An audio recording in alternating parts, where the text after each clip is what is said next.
శోభిత Naga Chaitanya engagement వలన viral గా మారిన శోభిత ధూళిపాల కట్టుకున్న చీర ఇప్పుడు నెట్టింట సంచలనం చేస్తోంది. సమంత మరియు శోభిత కట్టుకున్న ఈ చీరను డిజైన్ చేసింది సబ్యసాచి అనే డిజైనర్. ఈ చీరను సమంత ఖుషి సినిమా ఈవెంట్ కి కట్టుకుంది.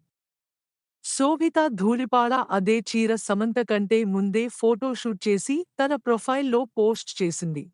ఈ చీరలో ఎవరు అందంగా ఉన్నారు అని నెటిజన్స్ కామెంట్ చేసుకుంటున్నారు. మరికొందరు వారు హీరోయిన్స్ అని, వారి పనితీరు వలన డిజైనర్ ఒకటే అయినా స్టైలింగ్ వేరుగా చేసుకుని ఒకే రకం చీరలు కట్టుకున్నారు.